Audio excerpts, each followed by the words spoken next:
You can't just take somebody who watched a couple episodes of Rambo and has some camouflage and likes to hunt and put him in charge of security for your compound that's supposed to last through the tribulation.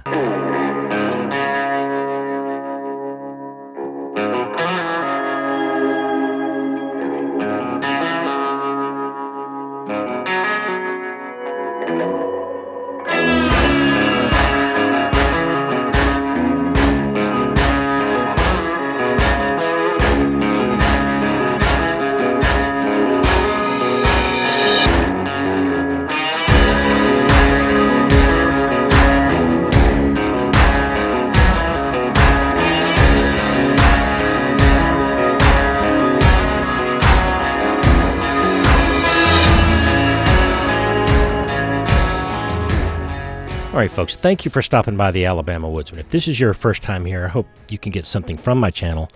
And if you are a return viewer, you're obviously a glutton for punishment, and I appreciate that about you. Now, I'm going to do something I normally don't like to do, and that is to review another creator's content that's kind of in our group of people that we have. I'm going to review a video about Lois Voge-Sharp that George Gaston did. And I want to explain a couple things before I really get into this video. Now, I want you to understand, if you take three people and you show them something and you ask the three people to describe what they saw, you're going to get three different stories, because there are three different people seeing it from three different angles with three different prejudices, and the story's just going to change. That's why they always say eyewitness isn't really that great in court anymore, because eyewitnesses can see things that weren't really there, or they can miss things that were there, okay?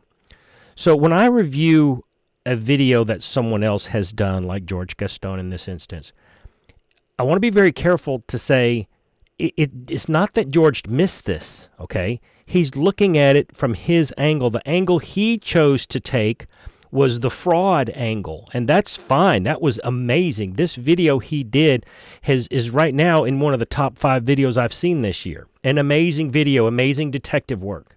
Probably spent some money buying programs to look at this stuff. I don't know. But I'm going to look at it from a different angle, okay? It's not to take away from George's story or the video, okay? It's just a different way to look at it about some different things. I want to look at the facility itself, not the fraud. I mean, there'll be a little bit in that, but not the fraud to get the facility, but actually what they spent the money on and how it is a total joke. It is a nightmare. If people donated to this, if you donated to this, okay, it seems you were taken in, all right? It just seems that way. You're going to have to watch the video. You're going to have to see what I'm talking about. By the end of this video, I think you'll be scratching your head saying, is someone going to investigate this?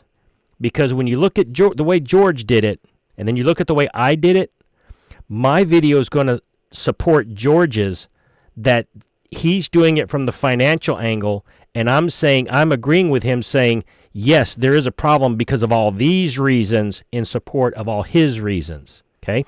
I just want to make sure I understand that. The last thing I want to make sure that everyone understands, and you're going to see in the lower section right here, that I do not condone any violence against anyone, nor am I asking for any violence, okay? There's things that I say in this should never, ever be thought of as a call to action in violence. I want to make that clear. All right, let's get started with the video.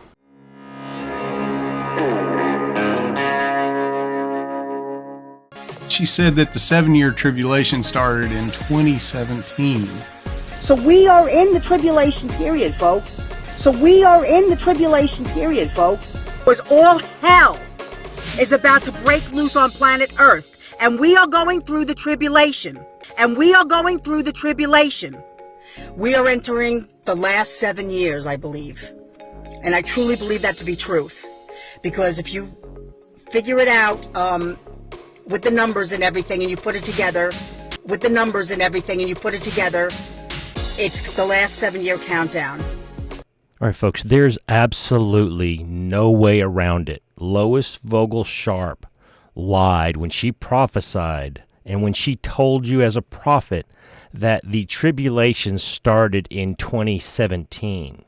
Now, I suspect that she tried to press, hey, we're in the tribulation, to get a whole bunch of people to hurry up and start donating. Folks, the tribulation did not start in 2017 as the prophet said. Lois, you cannot get around this. It is going to be on the internet for as long as you live and even longer. You lied as a prophet. It did not start in 2017.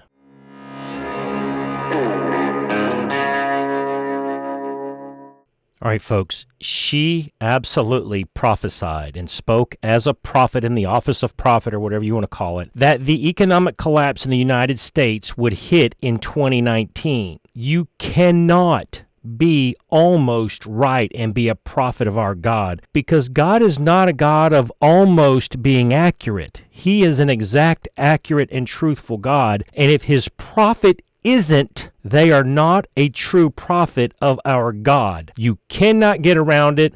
Once again, Lois, this will live on the internet forever. You have lied twice in just a matter of a few minutes in this video.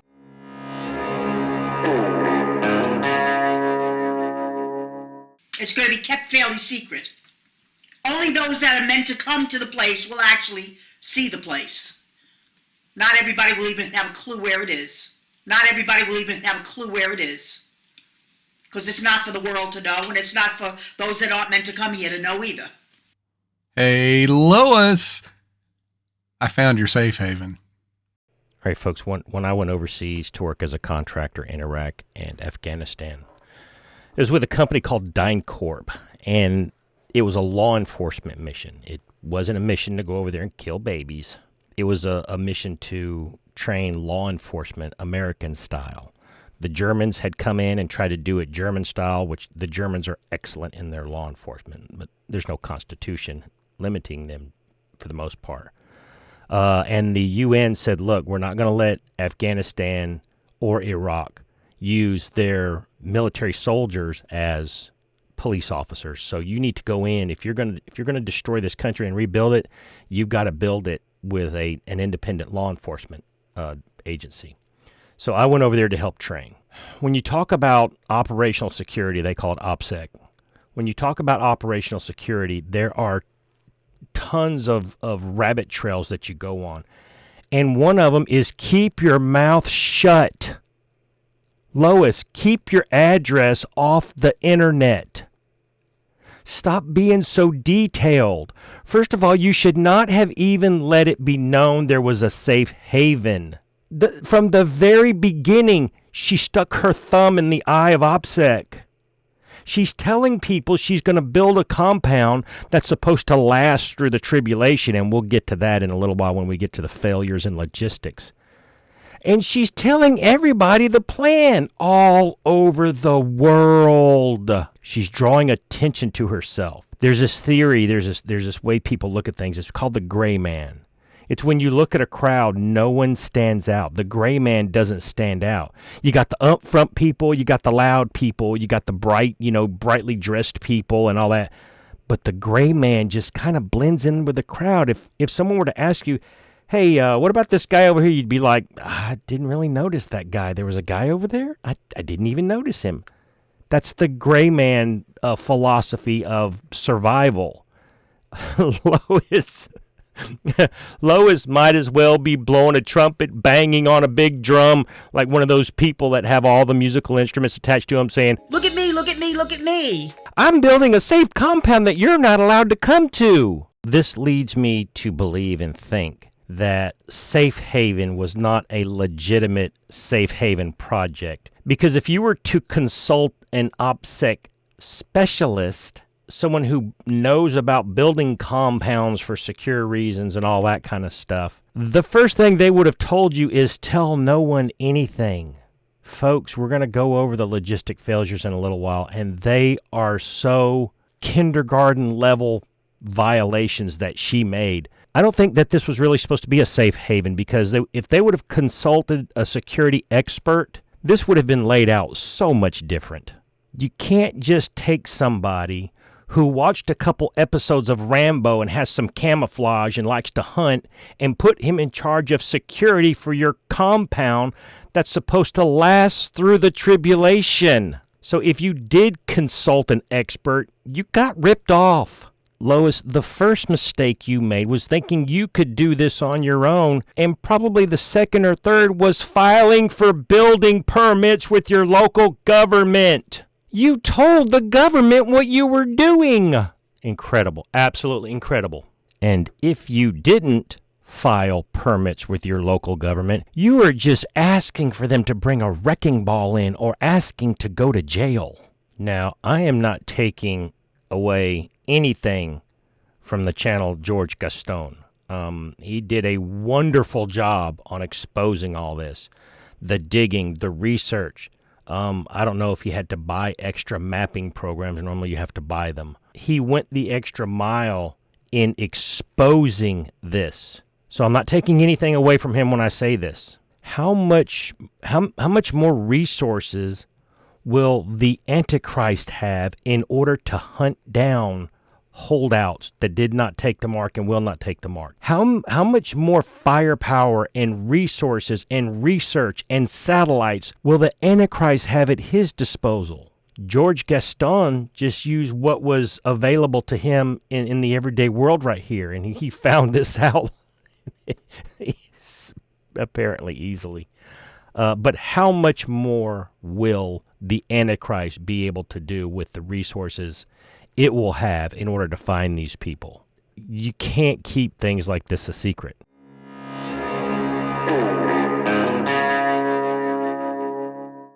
Now I want to switch gears and get into the financial part of it.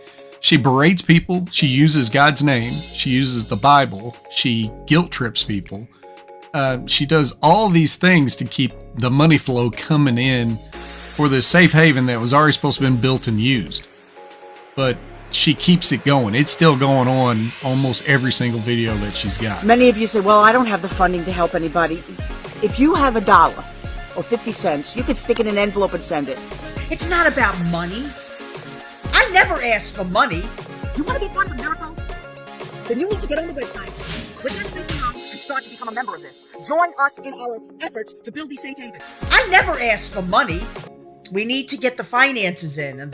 I never ask for money. Get involved in these safe havens. It's not about money. I never ask for money. So ministries accept donations. And the donations are the people thanking the person preaching or giving the messages from the Father for their service unto the Lord. That's the way it goes. It's just like if you had a job and you get paid by your boss. This here sounds like she just justified it in her mind that she gets paid for her acting. So folks, when you finance something like a security compound or a secured facility, it's going to take a lot of money. And you need to have a stable flow of income that you can count on or that you already have. Folks, to build a compound that I think she envisioned is a multi-million-dollar compound in today's money. Even if you got free labor, it's going to cost so much more money. It is clear that Lois does not have a predictable, secure flow of income in order to complete this project. What did the Bible say? Who builds a house without first understanding the cost and what it's going to cost to do it? I guess she just thought the money's coming in, let's do this. And then the more her prophecies failed, the less people wanted to send her money, and now she's stuck. You think that people are going to donate to this cause. Well, what about the people who realize, wait a minute, I'm giving money I need for the future crisis to Lois so Lois can survive. She's not going to let me in. She doesn't even know who I am after she cashes my check. So I'm just giving money to Lois so that she can survive. And when I have no food, I have nowhere to turn. There are some people who realize that, Lois. But see, here's the problem. You didn't finance this properly, which means you are way behind the schedule you set. You set the schedule starting in 2017.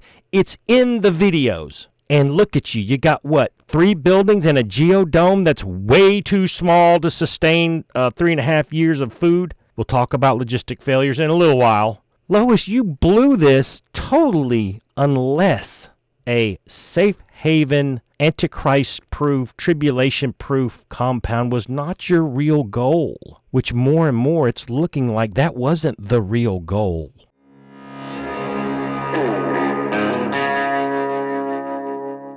I want to now get into the failures of the way this was laid out, because this is absolutely laughable to anyone in the security realm. This land that she chose probably couldn't get worse unless it was in downtown with big signs saying, "Secret compound right here. I have food and water. No trespassing." That's the only other way it could get worse than what she did. Been built by you people. Right now we have. So these sheds, they're not cram-packed with storable food. They've got an electronic drum set, a new organ, and the only thing I can think of is Step Brothers. But you bought it. You people bought it. We set up. We have drums. Gary plays the drums and Gary plays the guitar. He's very anointed musically. This is the organ. I play the organ.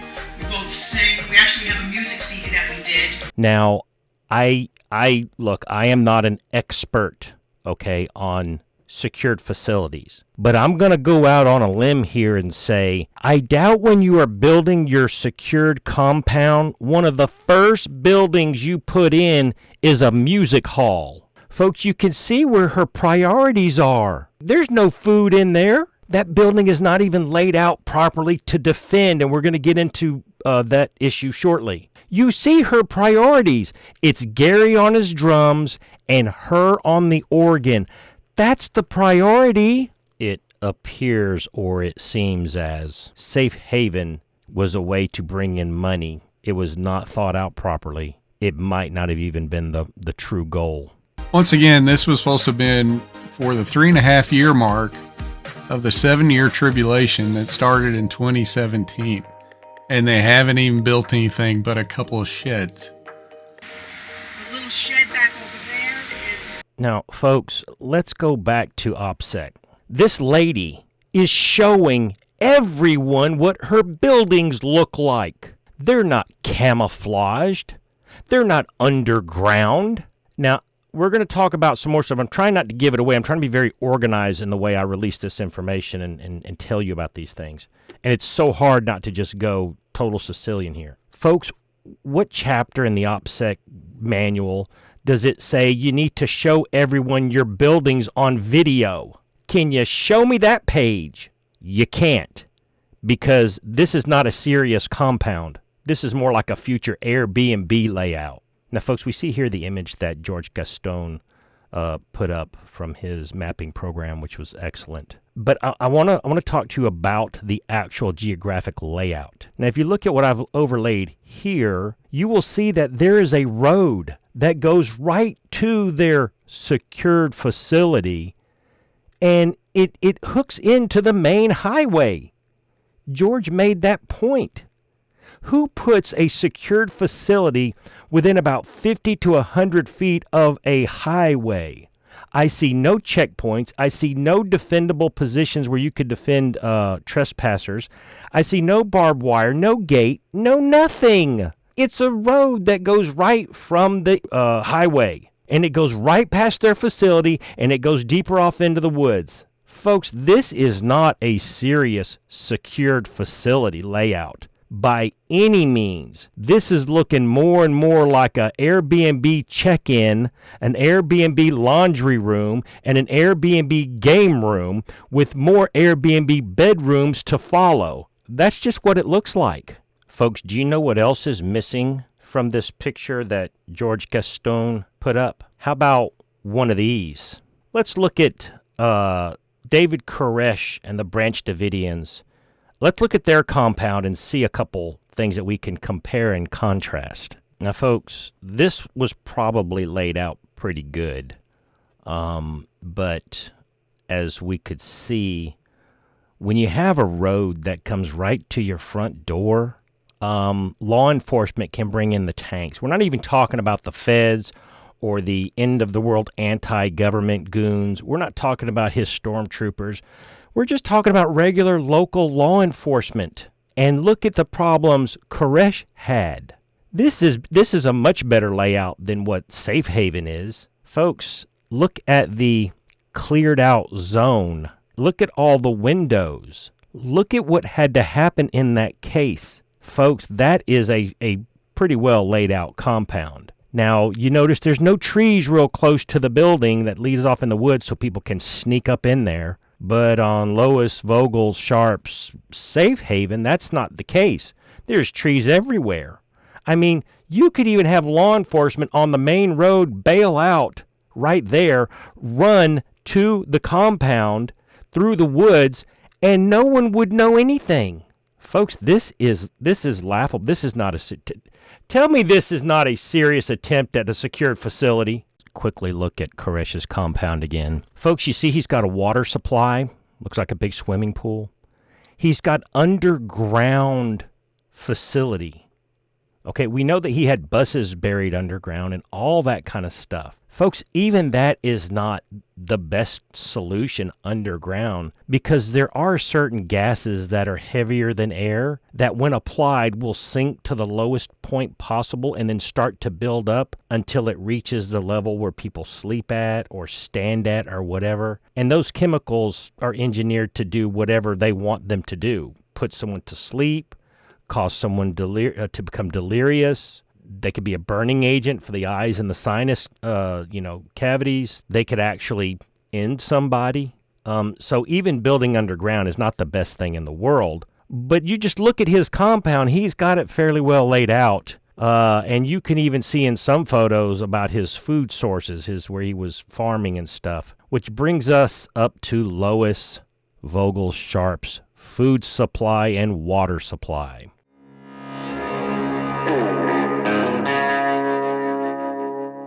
All right, folks, George Gaston showed that the geodome that's going to be their food supply is not even on the property. It's not even on the property. And this is going to pose a big problem I'll talk about in a minute when it talks to security and logistics, or having an opposition force or a defensive force. Folks, if you look at this geodome, you tell me that is going to be able to sustain enough food growing properties to last 3.5 years for a compound full of people. It's not going to do it. Folks, to feed a family of 4 vegetables for a year, you need about 3.5 acres of land to do it. And that's only going to give you about 80% of your food source. That's not including meat. If you're just going to go straight vegetarian, it's going to be thin. You're going to be missing some meals, okay? 3.5 acres. Now, here's the little tricky part. You got a time where people are starving and they see your 3.5 acres of vegetables out there. You are going to have a resistance force there to keep people off of your property. That means personnel. You can't just do a fence. No, won't work. This is part of her problem she did not see, is the amount of security personnel she will need to secure this compound. She doesn't have enough facility to even house them, and we'll get into that shortly. But folks, at 3.5 acres for 1 year of vegetation for a family of 4, and I dare say her compound would be holding more than 4 unless it's her husband, and her kids or 2 or whatever. Now, folks, let's look at the prophet's philosophy or theory when it comes to a time where people are starving and they come up to you and ask you to feed them because you've got a geodome that's got some carrots in it and some potatoes. Let's see what her God told her to do. Use everything you have to fight off those who may starve, because they did not prepare for this kind of devastation during this duration. Yes, those poor starving people didn't have a YouTube channel that will generate money. Use mercy and compassion during this time of America's evolution, as she changes from death to life during this darkest night. So it sounds like her God told her to use everything you have to defend what you have, because these people are starving. They didn't prepare, and you got to keep your food, so you need to defend it with everything you have. Well, a lot of people have these things called boomsticks. Okay. And what you're supposed to do, according to her God, is as these people are coming up saying, I'm starving here, at least feed my baby. You don't have to feed me, feed my baby. You're supposed to take your boomstick and with mercy and compassion tell them no. That's what her God said. My God says you give them some food. That's what my God says. But her God says no. As you use your boomsticks or whatever other devices you have to defend your property, you do it with mercy and compassion as you tell them, no, starve to death. Folks, I could go on and on about what the Bible says about charity and generosity and feeding people. But I'm not going to do that. And I could go on and on and on about the deficiencies about this whole compound, and I am going to in a little while. But we're going to talk now about water. Where's the water source? We don't see it. Could there be a lake somewhere? Sure. But in order to go get lake water, you got to have electricity and plumbing and all that, or you got to leave your safe building, walk down a path with some buckets on a stick like they did in the old days, and you got a 5-gallon over here and a 5-gallon over here to bring water up from a lake or a pond or a creek and hope it's not frozen over in the wintertime. Folks, I would dare submit that this geodome is at best a hobby geodome for a single family wanting to kind of grow their own vegetables but not totally live off of. Folks, this is a joke. Now, if it's a lake or a pond and we are in times of starvation and people can't get water, they're going to find your lake or your pond. You can trust me on that. Folks have to have water. They can go a long time without food. They can't go too long without water. Not only that, look, if I was an opposition force and I wanted to make sure you're no longer an issue for me, one of the first things I do is poison your water source. Folks, this is not rocket science. It's not rocket science. Folks, if you were pulling water out of a pond or a lake and you had anything exposed, any piping, any pump, any unions, any valves, anything, I would just take my long-range problem solvers and let them destroy it with 10 or 15 things sent downrange. And that's it. You've got no water. That's how delicate this is. But I doubt that they've thought about this. They might even still be hooked up to city water, which they can cut off. I didn't see any catch barrels, any rain catch barrels anywhere, on the sides of the buildings or anything to catch rainwater, which is illegal in some states, I hear. Folks, leave that state. So water is going to be a huge issue, and transporting it is heavy. And even if you don't do it by person, you do it by a vehicle of some kind of 4-wheel, quad runner, whatever. You got to have gas. You got to have fuel. You got to have a fuel depot. And you got to be able to secure it, not only from thieves, but from sabotage.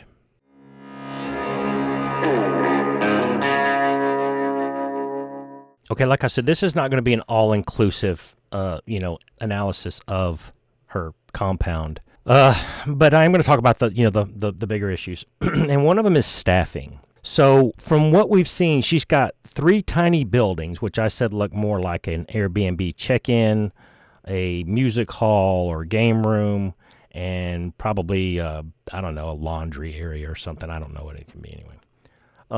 Right there, right next to the main road. No big deal. When the leaves fall, you'll see it.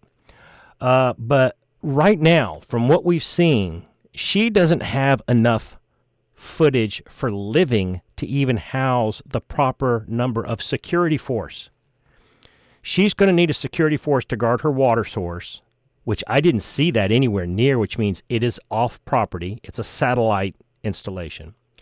The geodome is not on her property, so that is a second satellite installation. She has her solar away from her main building, which I guess she could plan to build around it, but you're going to have to be able to secure that. And folks, we're going to talk about a huge issue here shortly. So you've got at least 2 satellite locations that you've got to secure. And in order to get water and food, you're going to have to convoy it, which means you need a mobile security force. Okay? You're going to have to saddle up and protect your resources from the place where they're grown to the place where they're needed. This is a huge issue here. This is something I don't know if they didn't think about it or what, but just the number of security force team members they will need, they do not have enough buildings for life support for these people. Folks, people have to stay clean or there'll be disease. You have to feed them. You have to prepare for their waste and your food and product waste. All these are big issues. These don't just disappear like on TV. No, you have to do something with them. So she does not have the proper security force in place, nor can she have one to be sustained by what she's got there, to even protect the facility, let alone have a QRF, a quick reactionary force, so that if somebody decides they're going to go steal water, you send the QRF in support, or if somebody's going to go get your food, you send the QRF in support of the forces that's already there. And then you got to have a defense force right there within 50 feet of the main road to defend that, to defend your music hall. Folks, these buildings were not designed to be a compound. Look at this building. This is the outside and the inside. Folks, it's made of wood. It's made of wood. Do you see the problem here? If not, let me show you the problem. All right, so before I left law enforcement, I was a sergeant and a SWAT team leader. And my team was an entry team. That's what we did. Now, I didn't see a whole lot of, action in that, some meth labs, because we were a small city. So we would do buy-bus takedowns, or we assaulted some meth labs. But if I was going to set up, which was one of my duties, to set up a way to accomplish the commander's intent, okay, which is go get those people out. That's the commander's intent. We could negotiate or whatever, but in the end times, there's not going to be any negotiation. So if the commander's intent is get those people and they either need to be planted or they need to come and have a chance to take the mark, here's all I would do. I'd say, hey, I don't plan to be here, but I'd say, hey, give me about 20 guys to round up, depending on how many people are actually in the compound. Give me a small security force and give me about 4 of these.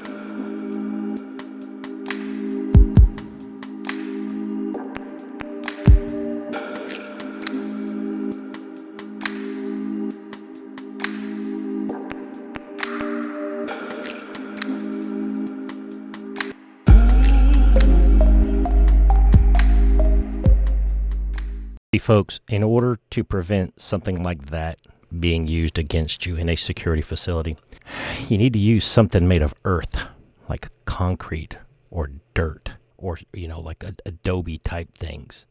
You can't use wood. Who thought this out? Obviously, no one. Folks, she doesn't have enough food. She doesn't have enough water. She doesn't have enough security forces. She made 3 little buildings out of wood. She can't secure anything. It's 50 foot from the road. She had no OPSEC, so she's running her mouth. Everybody knows where her compound is. She's not able to finish it.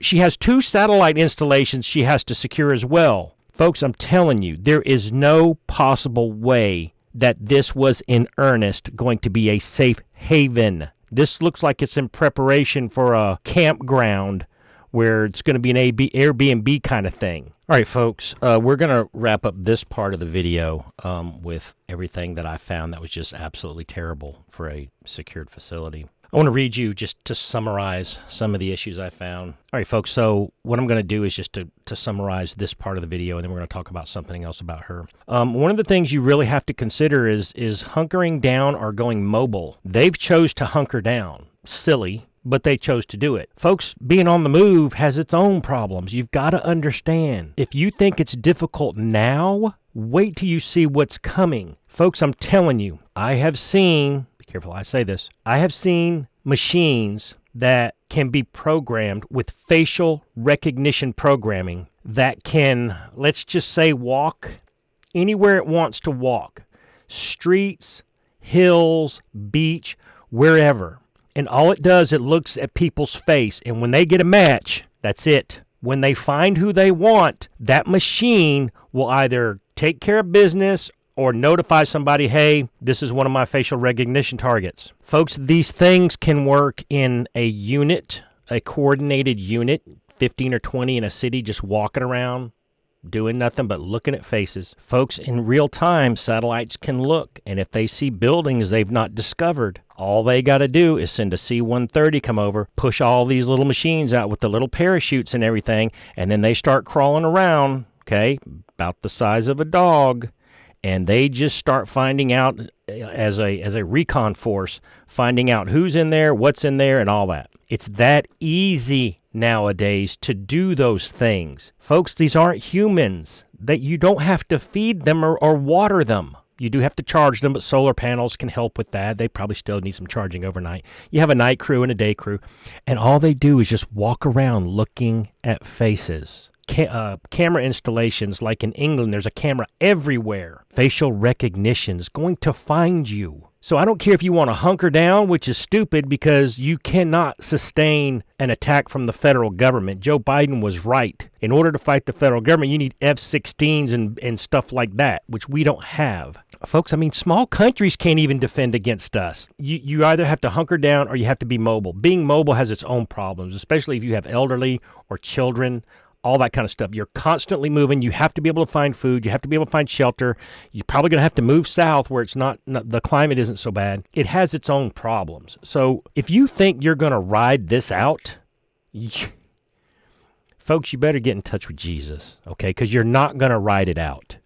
They're going to find you. You will have to make a decision, and that decision is going to be permanent, whatever you decide. So some of the things that I saw was this place was poorly financed, is poorly planned, it's poorly laid out, it's poorly staffed. They don't even have a place where long-range problem solvers can go and practice their solutions. I didn't see one of those. I don't even know if they have one. And that makes a lot of noise and it'll draw in a lot of attention. Their geographics is bad. They have roads leading right to the front door.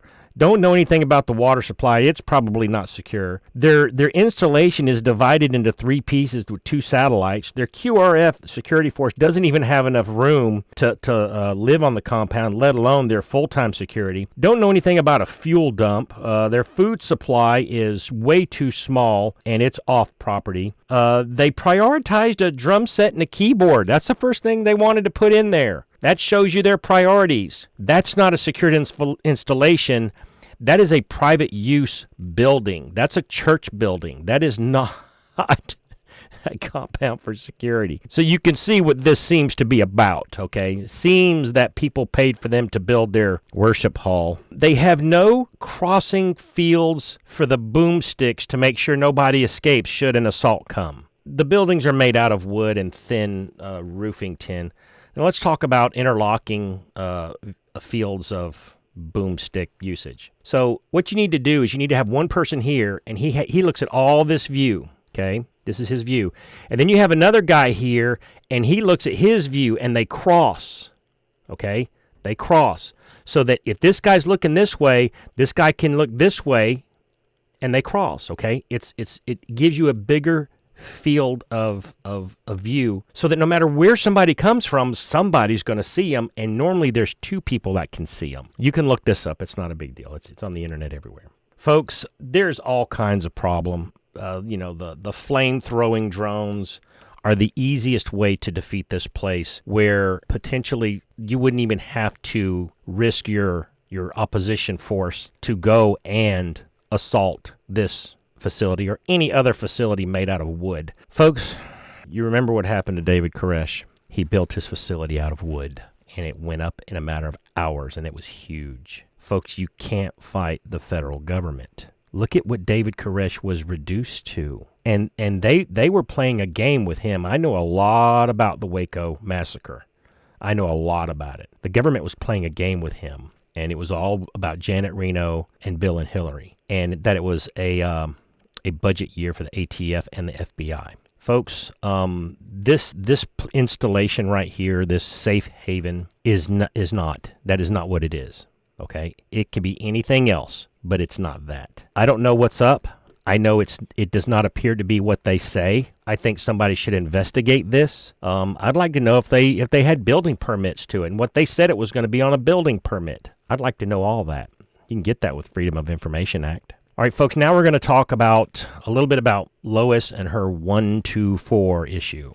And at 1:24 a.m., I made sure this word came forth. All right, folks, you can do your own research on this, okay? I'm just going to wet your whistle on it. You guys look at it. Let's see, from 2022 angel numbers. Have you been seeing 124 frequently of late? Then there is something about your personality that has piqued the attention of your guardian angel. You stick to certain beliefs that put you ahead in life. You recognize the essence of self-determination, intuitiveness, and introspection. These virtues are all synonymous with angel number 124 and what it represents. The 124 angel number, that is a good sign that your present troubles and pathways to your ultimate happiness for success. Each time you see 124, think of it as a first step to a spiritual, financial, and physical healing. You'll benefit a lot from the energies that 124 seeks to bring into your life. However, when it comes in the form of a particular figure in your dreams, you need to be more serious about it. Another major reason you keep seeing 124 is that your angels want to bring balance into different sectors of your life. Folks, I'm just reading highlights. It appears to you to help you maintain your upward energy of self-belief. I ain't saying too much about Jesus and the Holy Spirit here. I'm just saying. Therefore, don't worry about this mysterious number that comes in and out of your life. It holds special energy that will manifest in due time. It almost sounds like Christianese. Basically, they're saying that 124 can be broken down into number 1. It's synonymous with new beginnings. It's also a symbol of intuition, self-leadership, and motivation. Through number 1, you'll have the strength to continue pursuing your visions regardless of the consequence. And we'll look at number 2. The number 2 is a number full of divine knowledge. It is also associated with love, consideration, balance, and harmony. When you see this number, take it as a sign that you will need to trust in your angels more. This is a first step to financial and spiritual recovery. Your spirit guides use this number to support your goals in life and give you the patience to persevere through every disappointment. Then the number 4. Number 4 is a unique angel number. Who'd have thunk it? It resonates strongly with trust, wisdom, patience, and loyalty. It is a sign that your future is secure and everything will work out at the right time. Each time you see 124, it is a signal that you need to be content with new shifts in life.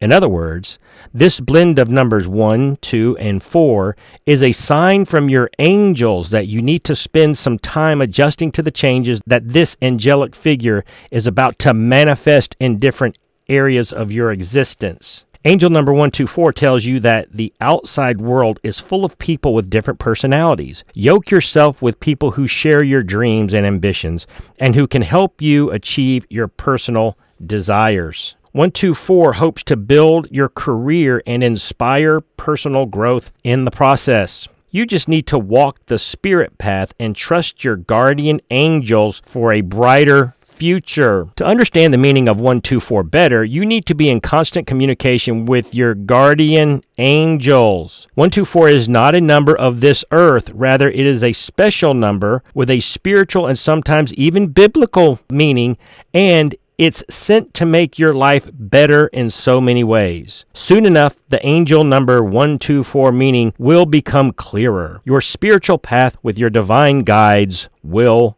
become stronger. Luckily, there is no hard work involved in decoding this number. Your guardian angels will gradually reveal its hidden message at a time when you least expect it. 124 is divisible by 2, thus making it an even number. In other words, 124 is a positive number. As you can see, the 124 angel number is a life-changing number.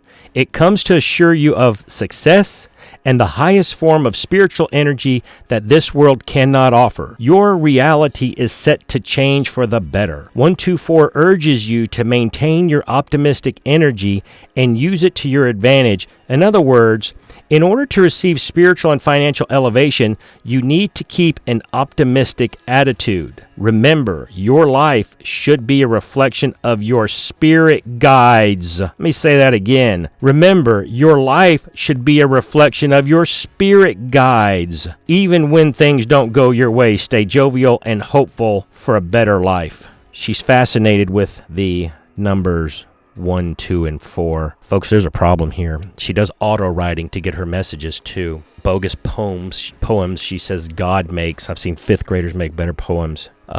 Folks, there's a big problem here. Okay, it's called Lois Voge-Sharp. She's not a prophet of our God. She has all kinds of problems. Someone really needs to investigate Safe Haven. I mean, from the ground up. She's using money tax-free probably, which could make this a federal offense if there's anything wrong. I would hope someone in New York would draw some attention to this facility and this ministry. Folks, we've seen that Safe Haven does not appear to be what people were told, okay? It's a joke as far as a secured installation. You're not going to be able to secure an installation against local law enforcement, let alone the federal government, let alone the Antichrist government. What are you thinking? Folks, this just seems to be grab all you can get now and pay for it later. That's the video, folks. I hope to see you again on the Alabama Woodsman.